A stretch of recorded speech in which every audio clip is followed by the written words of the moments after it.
Hello mga master, good morning again. Ito naman si Master Totski, nagbabalik na naman.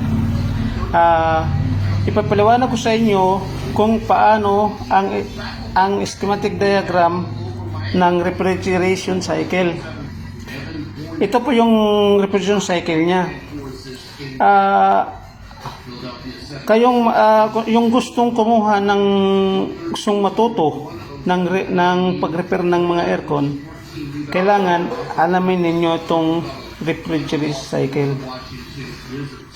Kaming mga mechanical o lalo na yung mga engineer mechanical, alam nila itong process ng refrigeration cycle.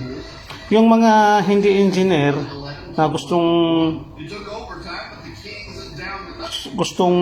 kumuha ng matuto sa gumawa ng aircon, kailangan alamin ito importante.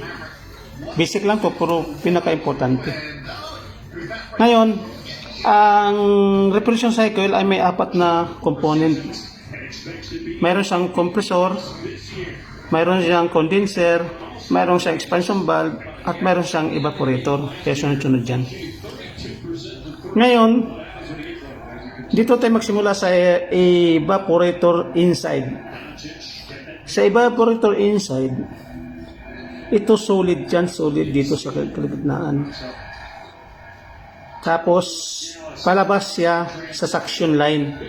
Itong suction line, ito ang malaking pipe niya papuntang kompresor. Ito yung kompresor niya. Kaya working compressor. Ito siya. Tapos palabas ay papunta siya sa condenser outside. Kaya mayroon siyang discharge line. Ito discharge line. Itong discharge line, yung maliit na pipe lang. Yung pipe niya. Kaya mayroon siyang high pressure. May high pressure. Okay. High pressure, high temperature vapor refrigerant. Vapor yan ha, vapor. Papasok siya sa condenser, sa may condenser. Itong condenser na to, mainit yan. Kaya nilalabas niya ang init, heat rejected, nilalabas niya, tinitapon sa labas. Kaya yung sa likod ng mga window type nyo, yung outdoor niya, ay mayroon siyang, diba may fan, nilalabas niya yung init. Tapos, papunta siya sa expansion valve, kaya mayroon siyang high pressure, low temperature liquid refrigerant. Liquid dyan dito. Expansion valve. Tapos lumabas siya liquid. Kaya meron siyang low pressure, low temperature liquid refrigerant.